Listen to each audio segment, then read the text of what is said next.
আমাদের ভাত রান্না করছি, কি মাছ রান্না করছি, কি ডাল করছি। ও হো, আমি তো গোপালকে সেবা দিয়েছি, আমি স্বয়ং দিইনি। তাড়াতাড়ি করে হাত ধুয়ে আমি চলে গেলাম। এ মা, তুমি এই এই কাপড় পরে আবার চলে গেলে, ওটাতে কি হয়েছে? গোপাল তো আমার সন্তান, তো তার কাছে যেতে গেলে আমার কাপড় ছাড়তে হবে?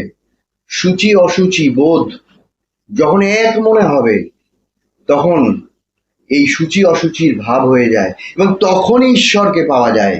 যখন আপনার মন সেই সূচি সূচি, এইটা করলে ক্ষতি ওইটা করলে ক্ষতি নয়, এই বোধ থেকে সরে আসবে, তখনই কিন্তু বুঝতে হবে আপনার ঠিক ঠিক ঈশ্বর দর্শন হয়েছে। দর্শন অর্থাৎ ভাবটা এসেছে। এবং আপনি বলছেন কি, এই সংসার যা করছি এটাও তো গোপালের, এটাও তো কৃষ্ণের, কালীর। কারণ কি, তিনি আন্তরিকভাবে গোপাল সেবা করেন, সেই জন্য দিয়েছেন। তা গোপাল কখন কখন কথা বলে ওঠে, কখন চুল ধরে টানে। হ্যাঁ, গোপাল শ্রীক্ষেত্রে যে জগন্নাথ দেব রূপে কৃষ্ণ আবির্ভূত হয়ে লীলা করবেন, এটা কিন্তু দাপরে শ্রীকৃষ্ণ নিজেই বলে গেছিলেন যে কলিতে আমি শ্রীক্ষেত্রে আবির্ভূত হব এবং জাগ্রত থাকব। সেই জন্যে জগন্নাথ দেব এত লীলা করেন। আর শ্রীকৃষ্ণের সেই দুষ্টুমি কিন্তু জগন্নাথের দেবের মধ্যে পূর্ণমাত্রায় আছে।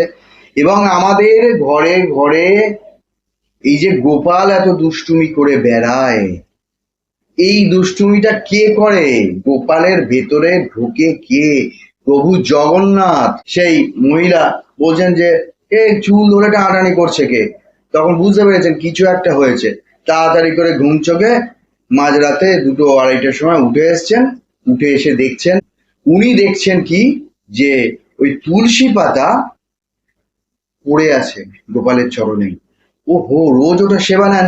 এবং এমনও একদিন হয়েছে ধুম জ্বর, তা উনি গোপাল সেবা করতে পারেননি, যিনি করেছেন তিনি তুলসী দিয়েছেন, ওগুলো আর ফেলেননি। তখন শুয়ে শুয়ে তিনি বলছেন, গোপালের চরণে এখনো তুলসী পাতা আছে রে, এনে দে, আমাকে দে, ওই দুটো আমি খেলেই আমার জ্বর চলে যাবে। না না, এই ওষুধ এত আনা হয়েছে, তোমার ওষুধে যায় নাকি?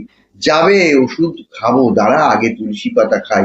তুলসী পাতা খেয়ে মানুষটা সেই যে ঘুম দিল, ডাকা যত হচ্ছে করে হাত নাড়ছেন।